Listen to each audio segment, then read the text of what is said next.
there to be upset about if you're making 35 million bucks? How much? 35 million. Damn. Dusty Baker says he doesn't sleep much and didn't realize how tired he was until he took his son fishing in New Mexico for some R&R over the All-Star break.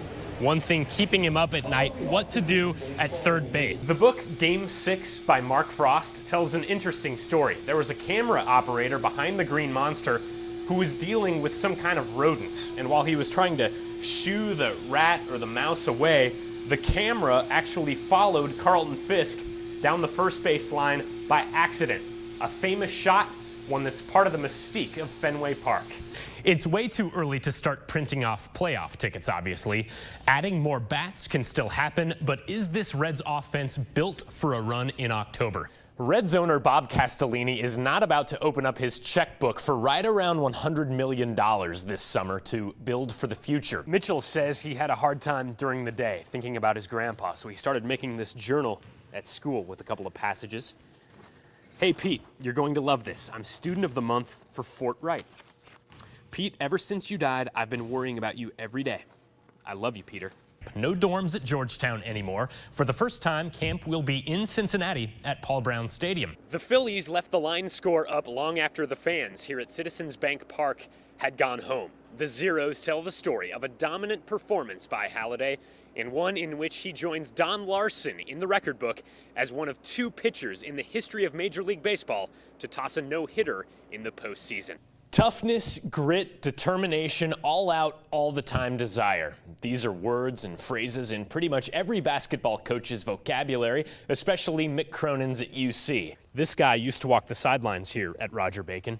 Bill Brewer died unexpectedly in 2007 of a heart attack after moving on to Princeton High School, leaving behind a legacy of memories for his players, 3 daughters, and a wife who remembers being a basket case during that title game in Columbus. You can bet the Bengals will be watching their phones probably for the rest of the season, needing some help to play the football that matters most in January. The first order of business is having the Jets lose so Cincinnati can move into a tie for that last wildcard spot in the AFC. The Bearcats snapped a 3-game losing streak, only to turn around 51 hours later and go to Louisville.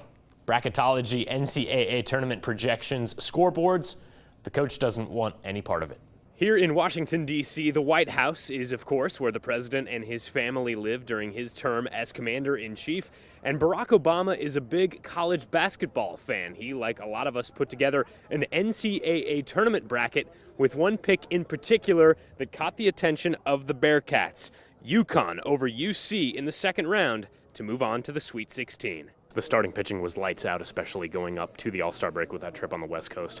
Are you comfortable? I know you're not the general manager. I know you don't make trades. Do you need another bat? Do you need to ignite this offense a little bit? Or are the bats in here capable of lifting you guys to where you want to go in October? Yeah, I'm not sure. I think,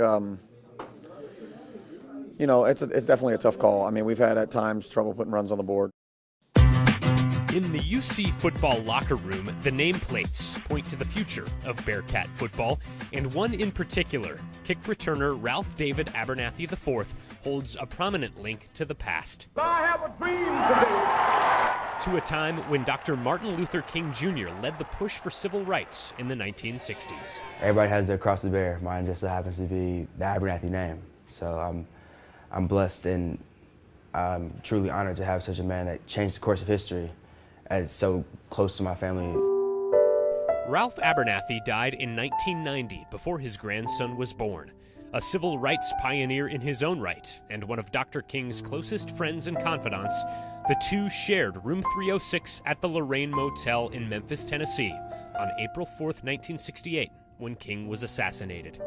These men, these circumstances, these times, no doubt bring on questions from people who never knew them.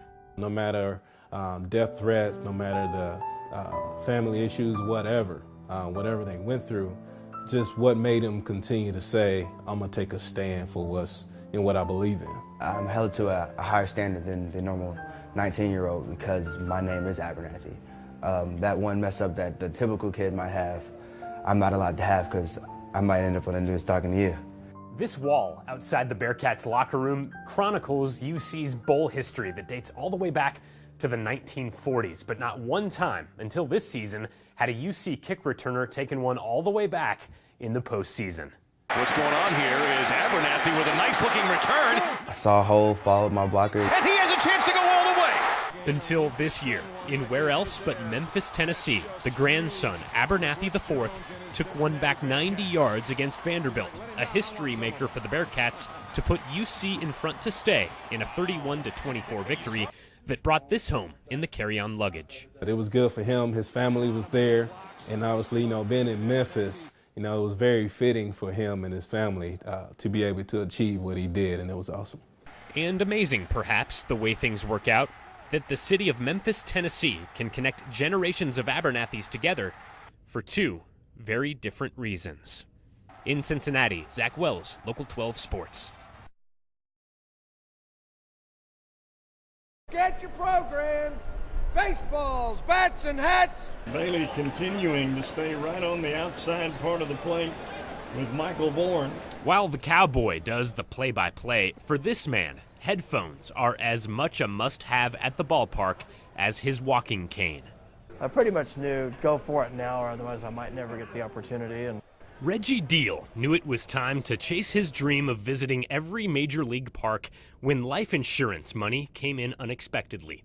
He left his job to go to all 30 stadiums in 30 days by himself and blind, which he's been since birth. The Reds batting right now.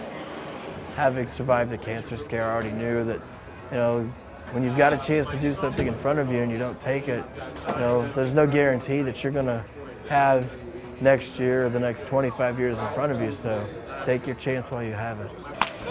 Great American Ballpark marks his 26th stop. He's almost done. 4 stadiums left after this one. Crazy journey, but loving it. Exactly. Mingling with players like Matt Latos is a highlight. Was out at your old stomping grounds about a little over a week San Diego? ago. Yeah. Oh, geez. Good ballpark. It is a good ballpark. Definitely a good ballpark. But California fans are too laid back, though. They don't make any noise, yeah. They're so laid back. Imagine trying to handle the travel part of it while not being able to see. Deal says he asks for a lot of help from the airlines, the hotels, cab drivers, even total strangers on the subway, not to mention the teams themselves. 1, 2, 3. The Reds community relations director gave Deal a ride from the hotel to the park, where he soaks in everything except the sights. It's the crack of the bat at the right moment of the game. It's the crowd getting very enthusiastic at a point in the game where you know that enthusiasm is genuine. There's no noise sign on the scoreboard telling him to cheer. It's unbelievable. He can't see anything. He can just hear the bat, hear the ball, hear the fans, the noises of the crowd. I guess that's what gets him going. I mean, Glover down the left field line. Does it stay fair? It is a grand slam. On this night, Devin Mesoraco provided the heroics in a journey filled with 30 different chapters. It's been a bucket list item for 15 years or more. An adventure a lot like his life, where Deal learned long ago to trust his instincts. Good evening from Houston, where all season long Andy Dalton had avoided that fatal mistake. His only pick 6 of the season came in a game the Bengals came back to win against Buffalo. But tonight, J.J. Watt snagged a bullet out of the air, took it back 29 yards, and the Texans never looked back in a 31-10 victory that ended the Bengals season. Yeah, I mean, I didn't really see exactly what had happened. I just saw it got batted or whatever, and then he was running the other way. So, I mean, it was a good play. It was a pretty hard ball, and when he caught it, I was just surprised that he caught it. Like I said, heck of a play by him, and tough one. He's a heck of a football player, made a heck of a play, and that's what the playoffs are about. I mean, no doubt about it. It was blow for blow there until somebody makes a great play, and that's what the playoffs are. It's not just good plays. Somebody's got to make a great play, and he made one. For at least another season, January 6th, 1991 will stand in the record book as the last time the Bengals won a playoff game. It is the longest drought in the National Football League. With the Bengals in Houston, Zach Wells for Local 12 Sports. Let's go back to you. What'd you say? I don't remember. Is your ankle hurt? Huh? Is your ankle hurt? Yours? Mine's fine. How's yours? Yours. You look good today. Thanks, sir. Look like How'd you hurt your ankle? working like you work. What's up? Hey, Dad, you want to sign? I get you when I come back. Watch out, sir, if you hit the car, sir, please.